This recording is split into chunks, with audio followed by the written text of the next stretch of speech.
अग्रे वसति लक्ष्मी करमध्ये सरस्वती करमूले सदा गौरी प्रभारे करदर्शन रवये नमः भानवे नमः रवये नमः भानवे नमः समुद्रवसने देवी पर्वतस्तनमण्डिते विष्णुपत्नी नमस्तुभ्यं पादस्पर्शं क्षमस्व मे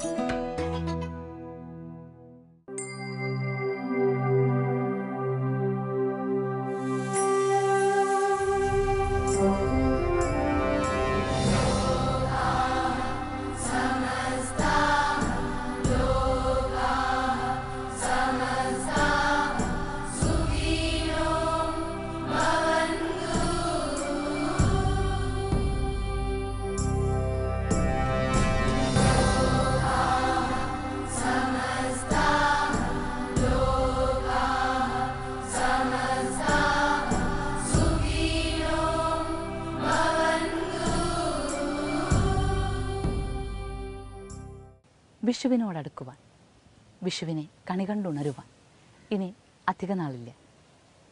ഒരാഴ്ച ഇവിടെ എങ്ങനെ ആരംഭിക്കുകയാണ്.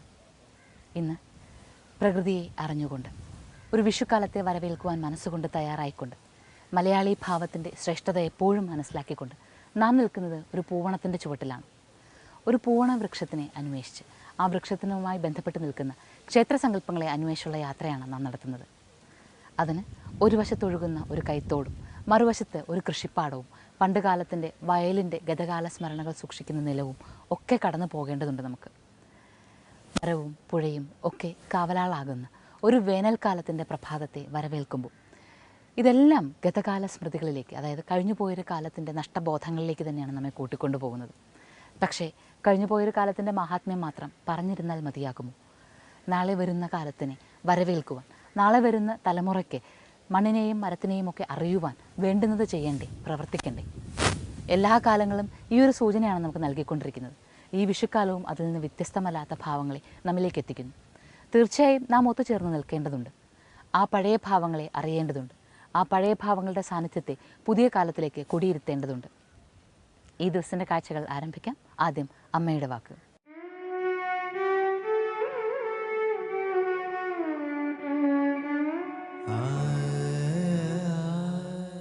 അറിവമ്മ അലിവമ്മ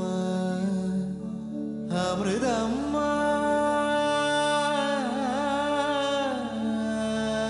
അഖിലം നീ.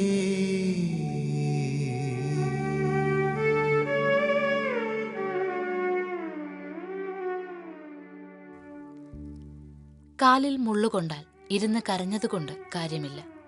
മുള്ളെടുത്ത് കളഞ്ഞ് മരുന്ന് പുരട്ടണം. അതുപോലെ മിഥ്യാകാര്യങ്ങൾ ഓർത്ത് അവയ്ക്ക് വേണ്ടി വിഷമിക്കുകയും അവയ്ക്ക് വേണ്ടി കണ്ണീരൊഴുക്കുകയും ചെയ്തതുകൊണ്ട് പ്രയോജനമില്ല. എന്നാൽ ആ കണ്ണുനീർ ഈശ്വരന് വേണ്ടിയാണെങ്കിൽ മനസ്സ് വൃത്തിയാകുന്നു. ഏത് പ്രതിബന്ധത്തെയും അതിജീവിക്കുവാനുള്ള ശക്തിയും ലഭിക്കുന്നു. അതിനാൽ എല്ലാം അവിടത്തേക്ക് സമർപ്പിച്ച് ശാന്തരാകൂ, ധീരരാകൂ.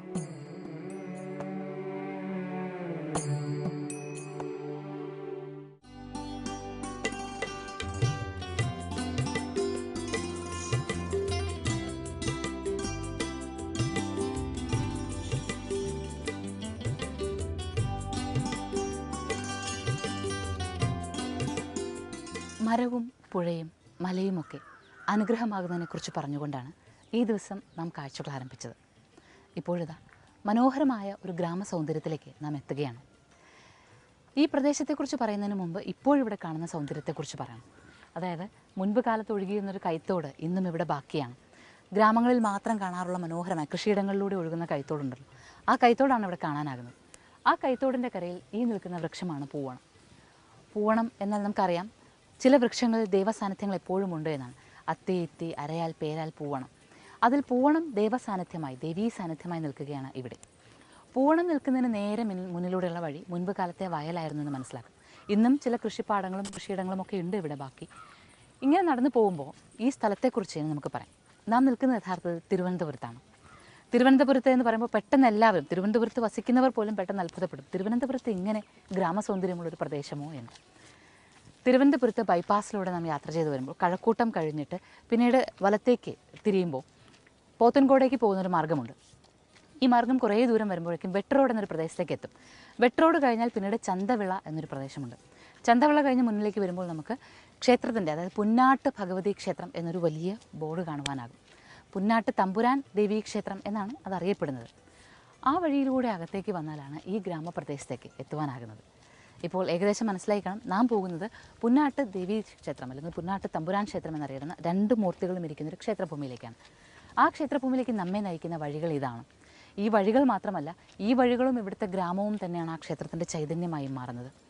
അങ്ങനെ ഈ പ്രഭാതത്തിൽ വിഷുവിനോട് ഇനി കുറച്ച് ദിവസങ്ങൾ കൂടി കഴിഞ്ഞാൽ വിഷു എത്തുകയാണ്.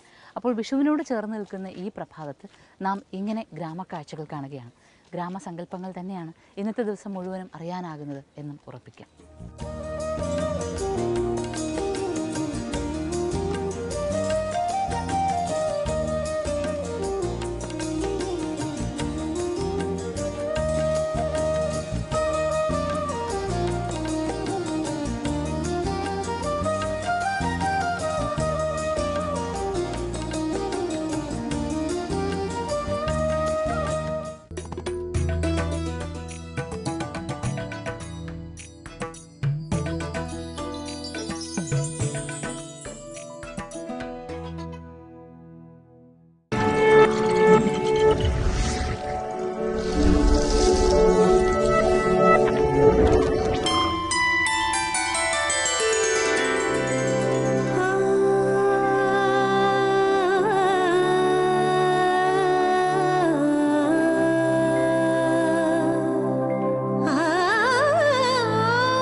കുടുംബമെന്നത് സൂത്രവാക്യങ്ങളുടെ കൂടാകുമ്പോൾ ജീവിതമെന്ന നാടകം ആടിത്തീർക്കാൻ വിധിക്കപ്പെട്ട ജന്മങ്ങളുടെ കഥ.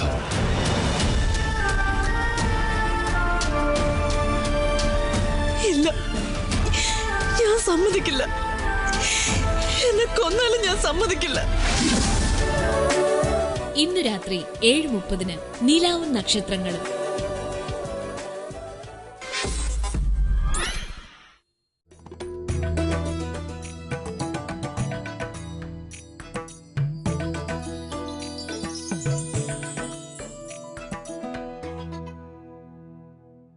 തിരുവനന്തപുരത്ത് കഴക്കൂട്ടത്തിന് അടുത്തുള്ള പുന്നാട്ട് ശ്രീ തമ്പുരാൻ ദേവീ ക്ഷേത്രം. ഈ ക്ഷേത്രഭൂമി അന്വേഷിച്ചാണ് ഗ്രാമവഴികളിലൂടെ സഞ്ചരിച്ച് നാം എത്തിയത്. ഗ്രാമവഴികളിലൂടെയാണ് സഞ്ചരിച്ചത് എങ്കിലും ക്ഷേത്ര പരിസരത്തേക്ക് എത്തുമ്പോൾ പുതുമയാർന്ന കാഴ്ചകൾ, അതായത് പുതിയ ക്ഷേത്രത്തിൻ്റെ കാഴ്ചകളാണ് കാണാനാകുന്നത്. എന്നാൽ കാലത്തെ മറക്കാതെ പൂക്കുന്ന ഒരു കണിക്കൊന്നയാണ് നമുക്ക് സ്വാഗതമരുളുന്നത്. വിഷു എത്താനിരിക്കുമ്പോൾ പൂത്തു നിൽക്കുന്ന കണിക്കൊന്നകൾ കാണുന്നത് തന്നെ ഒരു വലിയ സൗഭാഗ്യമാണ്. ആ സൗഭാഗ്യമാണ് നമുക്ക് ഇന്ന് പുന്നാട്ട് ശ്രീ തമ്പുരാൻ ദേവീ ക്ഷേത്രത്തിൽ വെച്ച് ലഭിക്കുന്നത്. കണിക്കൊന്നയും മരങ്ങളും ഒന്നും കാലത്തെ മറക്കുന്നില്ല. പിന്നെ ആരാണ് കാലത്തെ മറന്നു പോകുന്നത്? തീർച്ചയായും അത് നമ്മൾ തന്നെയാണ്. കാലത്തെ മറക്കുന്നു, കാലത്തിൻ്റെ രീതികൾ മറക്കുന്നു, ആ രീതികളുമായി ബന്ധപ്പെട്ട് നിൽക്കുന്ന ആചാരങ്ങൾ മറക്കുന്നു. എന്നിട്ട് കാലത്തിനോട് ചേരുന്ന, അല്ലെങ്കിൽ നമുക്ക് മനുഷ്യന് സൗകര്യമെന്ന് തോന്നുന്ന പുതിയ പുതിയ ആചാരങ്ങളിൽ വിശ്വസിക്കുന്നു. ഏതായാലും വരാനിരിക്കുന്ന വിഷുക്കാലങ്ങളിലെല്ലാം പ്രകൃതിയെ അറിയുന്ന മരങ്ങൾക്കൊപ്പം ജീവിക്കുവാൻ മനുഷ്യർക്കാകട്ടെ എന്ന പ്രാർത്ഥനയോടുകൂടി പുന്നാട്ട് ശ്രീ തമ്പുരാൻ ദേവീ ക്ഷേത്രത്തിലേക്ക് നാം എത്തുകയാണ്. ശരിക്കും ഇവിടെ പുതിയ ക്ഷേത്രത്തിൻ്റെ കാഴ്ചകളാണ് കാണാനുള്ളത് എങ്കിലും പറയാനുള്ളതെല്ലാം പ്രകൃതിഭാവങ്ങളാണ്. പറയാനുള്ളത് മുഴുവനും പ്രകൃതിയെക്കുറിച്ചാണ്.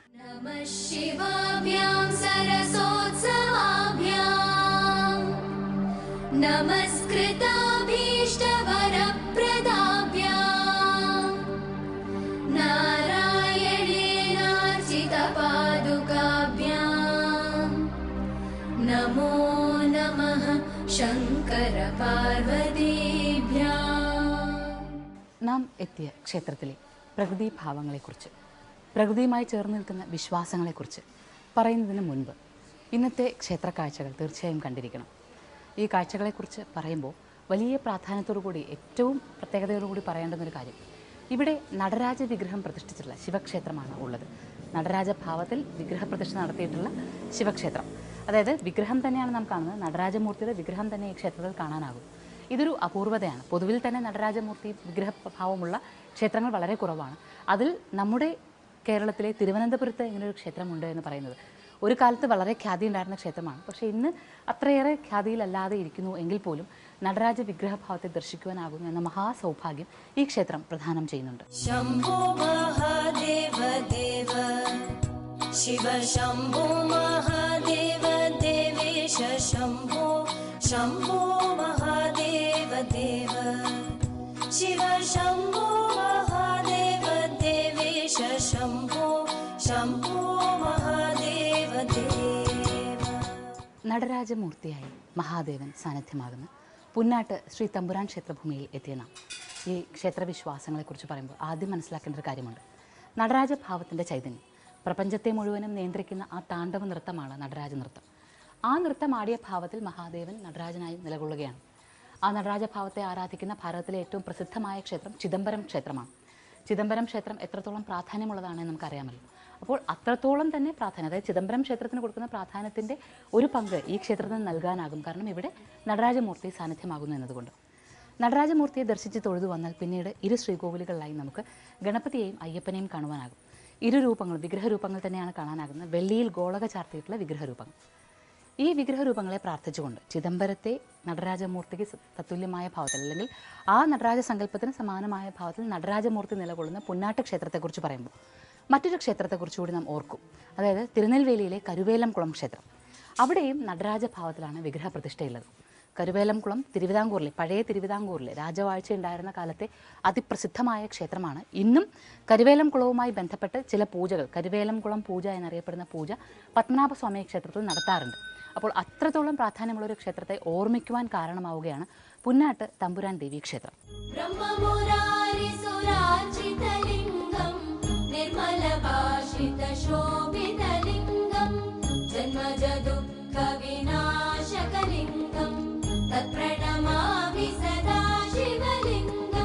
നടരാജ സങ്കല്പമുള്ള ഒരു ക്ഷേത്രഭൂമി, അതായത് തിരുവനന്തപുരത്തെ കഴക്കൂട്ടത്തെ പുന്നാട്ട് ശ്രീ തമ്പുരാൻ ദേവി ക്ഷേത്രത്തിൽ എത്തി നിൽക്കുമ്പോൾ ഈ സ്ഥലത്തിൻ്റെ നാമം വീണ്ടും വീണ്ടും പറയുവാനൊരു കാരണമുണ്ട്. കാരണം കഴക്കൂട്ടം വഴി പോകുന്നവർക്കോ അല്ലെങ്കിൽ ഈ പ്രദേശത്ത് സമീപ പ്രദേശങ്ങളിൽ തൊട്ടടുത്താണ് കിൻഫ്ര പാർക്ക് ഉള്ളത്. ഇതിനൊക്കെ അരികിലൊക്കെ ഉള്ളവർക്ക് തന്നെ ഈ ക്ഷേത്രത്തെക്കുറിച്ച് അത്ര വലിയ കേട്ട് പരിചയമുണ്ടാകില്ല. കാരണം ഒരു കാലത്ത് അത്ര പ്രസിദ്ധമായിരുന്നെങ്കിൽ പിന്നീടൊരു കാലത്ത് മറ്റ് ജീർണതകളിലേക്ക് തീപ്പെട്ടു പോവുകയും ഒക്കെ ചെയ്തിട്ടുണ്ട് ക്ഷേത്രം. അത് കഴിഞ്ഞ് ഇപ്പോൾ ഒരു പുനരുദ്ധാരണ പ്രവർത്തനങ്ങൾ കഴിഞ്ഞ് പുതിയ ഉണർവിലേക്ക് നിൽക്കുകയാണ് ക്ഷേത്രം. ഈ ക്ഷേത്രത്തിൻ്റെ പേര് പുന്നാട്ട് ശ്രീ തമ്പുരാൻ ദേവീ ക്ഷേത്രം എന്നാണല്ലോ. അപ്പോൾ തമ്പുരാനായി ഇവിടെ നടരാജമൂർത്തിയായ മഹാദേവനാണ് എന്ന് മനസ്സിലാക്കി കഴിഞ്ഞാൽ പിന്നീട് ദേവീഭാവത്തിന് തിരുമുന്നിലേക്ക് നാം എത്തുന്നു. ക്ഷേത്രത്തിൽ 2 മൂർത്തികളുണ്ട്. 2 മൂർത്തികൾക്കും തുല്യ പ്രാധാന്യമാണ്. ഇവിടെ ദുർഗാഭാവത്തിലാണ് ദേവി നിൽക്കുന്നത്, ദേവി ആരാധിക്കുന്നത്.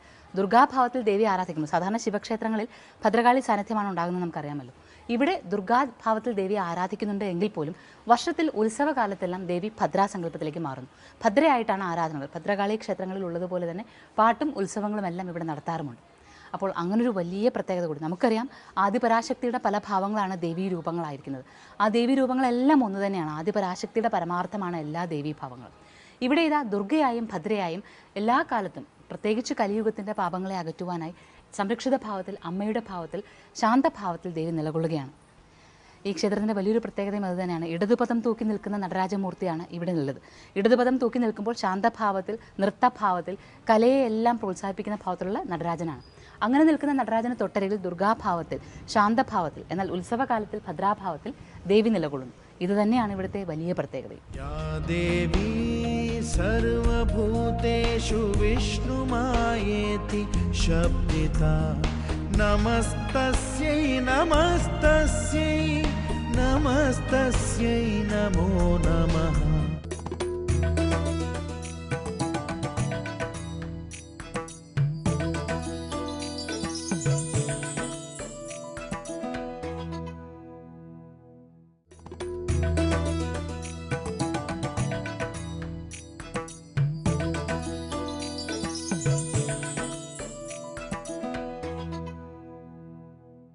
തുല്യ പ്രാധാന്യത്തോടു കൂടി നടരാജ മൂർത്തിയും അതുപോലെ ദുർഗാഭാവവും ഭദ്രാഭാവവും ചേർന്ന് ദേവീ സങ്കല്പത്തെയും ആരാധിക്കുന്ന ക്ഷേത്രഭൂമിയിൽ നിരവധി ഉപദേവതാമൂർത്തികളുണ്ട്. വിശേഷമായതും ഓരോ ഉപദേവതാമൂർത്തികളുടെ സങ്കല്പങ്ങളും എടുത്തു പറയത്തക്കതുമായിട്ടുള്ള സങ്കല്പങ്ങളാണ് ഇവിടെയുള്ളത്. ആ സങ്കല്പങ്ങളിലേക്ക് കടന്നു ചെല്ലുവാനൊരുങ്ങുമ്പോൾ ആദ്യം തന്നെ ക്ഷേത്രത്തിൻ്റെ ചുറ്റുമതിലിന് പുറത്ത് നാഗസങ്കല്പമുണ്ട്. നാഗസങ്കല്പങ്ങൾക്ക് ഇവിടെ വലിയ പ്രാധാന്യമുണ്ട്. കാരണം നാഗ ആരാധനയായിരുന്നു ഇവിടെ ആദ്യം ഉണ്ടായിരുന്നത്. ദേവീ സാന്നിധ്യം ഇവിടെ സങ്കല്പം ഇവിടെ വരുന്നതിന് മുൻപ് തന്നെ ഇവിടെ നാഗങ്ങളും കാവുകളും ഉണ്ടായിരുന്നു എന്ന് വിശ്വാസമുള്ളത് കൊണ്ട് നാഗ ആരാധനയ്ക്ക് പ്രാധാന്യമുണ്ട്. മാത്രമല്ല ഈ ഒരു ക്ഷേത്രത്തെയും ഇതിന് ചുറ്റുമുള്ള കാവിനെയും ആകെ സംരക്ഷിക്കുന്നത് നാഗങ്ങളാണ് എന്ന് വിശ്വസിക്കുന്നുണ്ട്. നാം വരുമ്പോൾ തുടക്കത്തിൽ തന്നെ ഒരു പൂവണം കണ്ടിരുന്നുവല്ലോ. ആ പൂവണത്തിന് ചുവട്ടിലും നാഗസാന്നിധ്യങ്ങളുണ്ട്. അവിടെ ഒരു കാണിക്കപ്പെട്ടിയുണ്ട്. ആ കാണിക്കപ്പെട്ടി കാവലാളായി നിൽക്കുന്നത് നാഗങ്ങളാണ് എന്നാണ് വിശ്വാസം. കാലാകാലങ്ങളിൽ ആ കാണിക്കപ്പെട്ടിയിലേക്ക് വരുന്ന പണം ഒരു കാര്യത്തിനും എടുക്കാനാകാത്ത രീതിയിൽ നാഗങ്ങൾ കാവൽ നിൽക്കുന്നു എന്ന വിശ്വാസം പഴമക്കാരിൽ നമുക്ക് അറിയാനുമായിട്ടുണ്ട്. അങ്ങനെയുള്ള ഒരു കാവ്, അപ്പോൾ കാവിനൊരു വലിയ പ്രാധാന്യമുണ്ടെന്ന് മനസ്സിലാക്കാം. കാവ് സങ്കല്പങ്ങൾക്ക് പ്രാധാന്യം കൊടുക്കുന്നത് കൊണ്ട് തന്നെ നാഗസങ്കല്പങ്ങൾക്കും നാഗ ആരാധനയ്ക്കും വിശേഷാൽ പ്രാധാന്യമുണ്ട്. മാത്രമല്ല എല്ലാ ആയില്യത്തിനും ഇവിടെ നാഗദൈവങ്ങൾക്ക് വിശേഷാൽ പൂജയും പതിവുണ്ട്.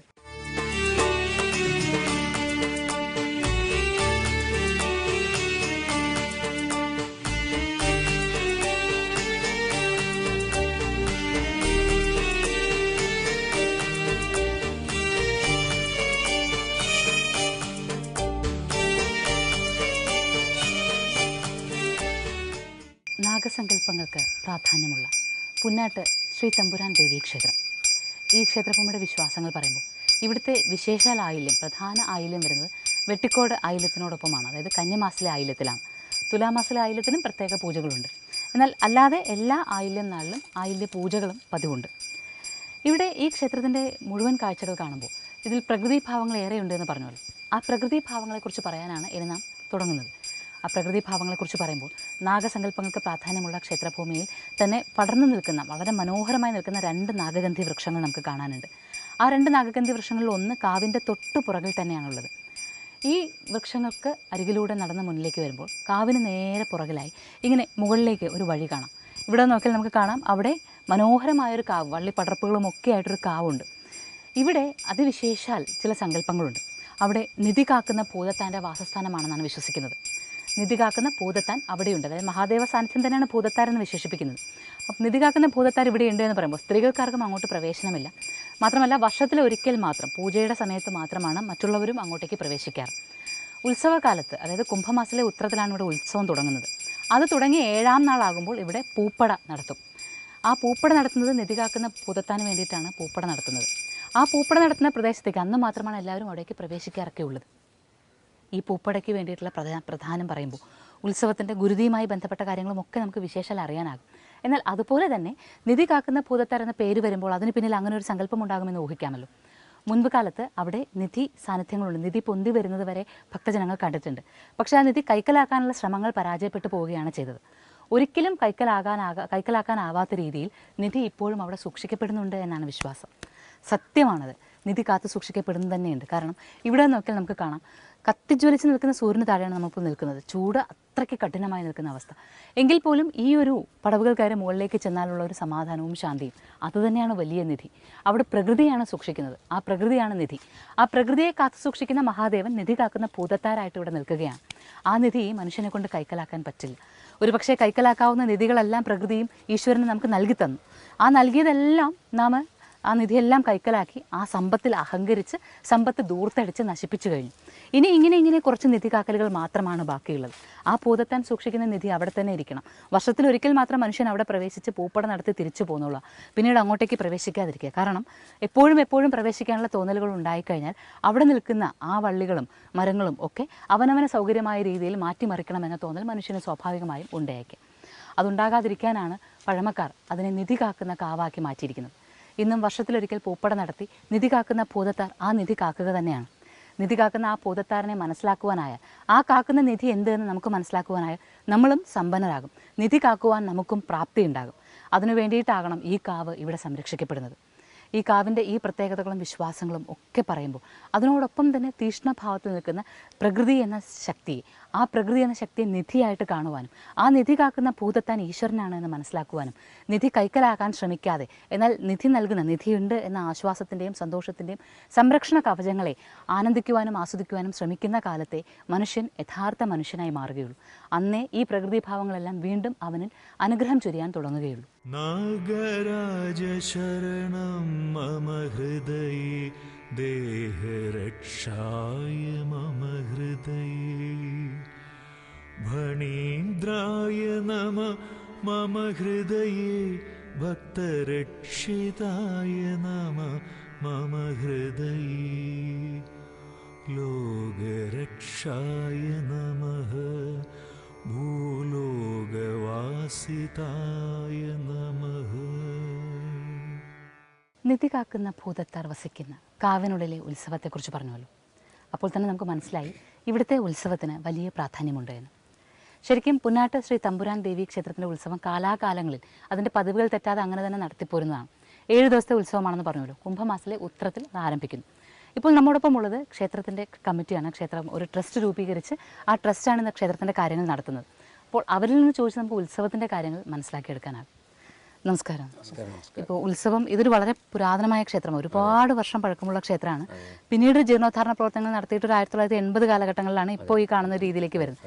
അന്നോട്ട് നിങ്ങളാണ് കാര്യങ്ങളൊക്കെ നോക്കി പോരുന്നത്. അപ്പോൾ അതുമായിട്ട് ബന്ധപ്പെട്ടൊരു ചരിത്രവും ക്ഷേത്രം എങ്ങനെയാണ് നിങ്ങൾ വീണ്ടും പുനരുദ്ധാരണത്തിന് വേണ്ടിയിട്ടുള്ള ഒരു ശ്രമം ഉണ്ടായതെന്നൊക്കെ ഉള്ളതെന്ന് പറഞ്ഞാൽ. ചരിത്രം ആധികാരികമായിട്ട് നമുക്കൊന്നും പറയാൻ പറ്റത്തില്ല. പക്ഷേ എന്നാലും ഈ ക്ഷേത്രത്തിന് ഒരു വളരെ പ്രാധാന്യമുള്ള ഒരു ചരിത്രമുണ്ട്. പക്ഷെ അതൊന്നും രേഖപ്പെടുത്തിയിട്ടില്ല. രേഖപ്പെടുത്തിയിട്ടുണ്ടെങ്കിൽ തന്നെയും മുമ്പൊരിക്കൽ അഗ്നിബാധ ഉണ്ടായപ്പോഴത്തേക്ക് എല്ലാം നശിച്ചു പോയി. അപ്പോൾ അതിനുശേഷം പിന്നെ ഒരു രേഖ നമ്മൾ കൃത്യമായിട്ട് നമ്മളെ കൈ കിട്ടിയിട്ടില്ല. പണ്ട് കാലത്ത് പീഠപൂജയായിരുന്നു. ആ പീഠപൂജ ചെയ്തുകൊണ്ടിരിക്കുമ്പോഴാണ് ആ ക്ഷേത്രം ജീർണാവസ്ഥയിൽ വരികയും പിന്നെ ഇതൊരു പുനരുദ്ധാരണം ചെയ്യണം എന്നുള്ള നാട്ടുകാർക്ക് തോന്നി. അങ്ങനെ പ്രശ്നവശാലാണ് ഇവിടെ പുനരുദ്ധാരണത്തിൻ്റെ 1984 ദേവപ്രശ്നം വയ്ക്കുകയും ദേവപ്രശ്നത്തിൻ്റെ ഇത് കണ്ടത് കൊണ്ട് പിന്നെ ശിവൻ്റെ സാന്നിധ്യം ഇവിടെ ഉണ്ടെന്നും ഭദ്രകാളി ദേവി ഉണ്ടെന്നും ദേവപ്രശ്നത്തിൽ തെളിയുകയും ആ ദേവപ്രശ്നത്തിൻ്റെ ഇതായിട്ടാണ് നമ്മളിവിടെ നടരാജ വിഗ്രഹം ശിവൻ്റെ വേറൊരു അവതാരമായിട്ട് നടരാജ വിഗ്രഹം പ്രതിഷ്ഠിക്കുകയും അപ്പുറത്തെ ഭദ്രകാളി ദുഃഖ. അപ്പോൾ 84 മുമ്പ് വരെ പീഠവും ചൂരലുമാണ്. പണ്ട് നമ്മുടെ ഏറ്റവും പഴക്കം ചെന്ന മുടിപ്പുരകൾ പോലെയുള്ള സങ്കല്പങ്ങൾ ഉണ്ടായിരുന്നത് പോലെ കൊമ്പും ചൂരലും ഒക്കെ ആരാധിച്ചിരുന്ന കാലത്ത് ഗുരുഭാവങ്ങൾക്ക് ഏറെ പ്രാധാന്യം കൊടുത്തിരുന്ന കാലത്തുണ്ടായിരുന്ന സങ്കല്പങ്ങളാണ് ഇവിടെ ഉണ്ടായിരുന്നതെന്നാണ് പറഞ്ഞു വരുന്നത്.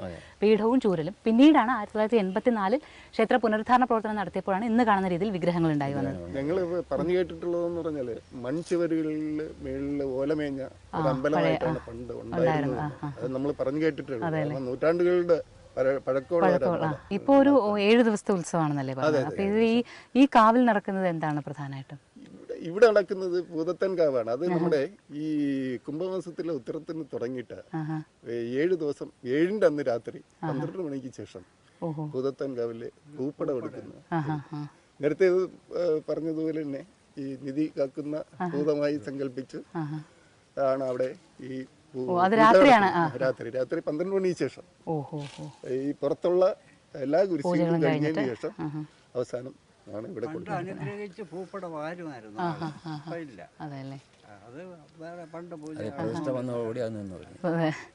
കാലങ്ങൾ മാറുമ്പോൾ ഒരുപാട് വിശ്വാസങ്ങൾ മാറുന്നു.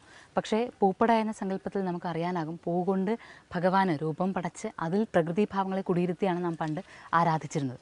അപ്പോൾ ആ വിശ്വാസങ്ങൾ ഇന്നും നിലകൊള്ളുന്നു എന്നാണ് ഇവിടെ മനസ്സിലാക്കാനാകുന്നത്.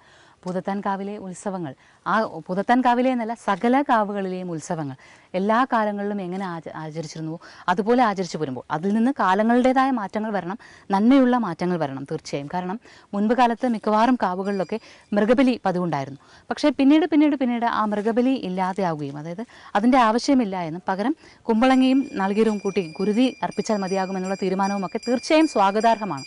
കാലഘട്ടത്തിനനുസരിച്ച മാറ്റങ്ങൾ വരണം. പക്ഷെ ആ മാറ്റങ്ങൾ പ്രകൃതിക്ക് ദൂഷ്യം വരുത്തുന്നതാകരുത്. കരുണയുള്ള മാറ്റങ്ങൾ അല്ലെങ്കിൽ കാരുണ്യം നിറഞ്ഞു നിൽക്കുന്ന മാറ്റങ്ങൾ, മനുഷ്യൻ്റെ ഭക്തിക്ക് മറ്റു മൃഗങ്ങളെ ഉപദ്രവിക്കാതിരിക്കൽ എന്നൊക്കെയുള്ള രീതികൾ തീർച്ചയായും അനുഷ്ഠിക്കേണ്ടത് തന്നെയാണ്. അങ്ങനെ തന്നെയാണ് നമ്മുടെ വിശ്വാസങ്ങളും ഈശ്വരമൂർത്തി ഭാവങ്ങളും ഒക്കെ ഉണരുകയും അനുഗ്രഹം ചൊരിയുകയും ഉള്ളൂ. കാരണം മനുഷ്യരെ മാത്രമല്ല, പശുപതിനാഥനാണ് മഹാദേവൻ. മഹാദേവൻ നടരാജമൂർത്തിയിൽ നിൽക്കുന്ന ക്ഷേത്രത്തിൽ അങ്ങനെ എല്ലാ ജീവജാലങ്ങൾക്കും സംരക്ഷണം നൽകുന്ന ഭാവത്തിലാണ് മൂർത്തിയുള്ളത്. എല്ലാ ക്ഷേത്രങ്ങളിലും അത് അങ്ങനെ തന്നെയാണ്. അപ്പോൾ കാലത്തിനനുസരിച്ചുള്ള ചില മാറ്റങ്ങൾ തീർച്ചയായും അനിവാര്യമാണ്. എന്നാൽ പ്രകൃതിയിൽ നിന്ന് വിട്ടുപോകാതെ പ്രകൃതിയെ സൂക്ഷിക്കുന്ന എല്ലാ ആചാരങ്ങളും അതിൻപടി തന്നെ തുടർന്നു പോരേണ്ടതാണ്. അത് അങ്ങനെ തന്നെ സൂക്ഷിക്കുവാൻ നാം ഓരോരുത്തരും എല്ലാ കാലത്തും ബദ്ധശ്രദ്ധരാകേണ്ടതുമാണ്. നാഗരാജ ശരണം മമ ഹൃദയേ ദേഹരക്ഷായ മമ ഹൃദയേ ഭണീന്ദ്രായ നമ മമ ഹൃദയേ ഭക്തരക്ഷിതായ നമ മമ ഹൃദയേ ലോകരക്ഷായ നമഃ ഭൂലോകവാസിതായ നമഃ.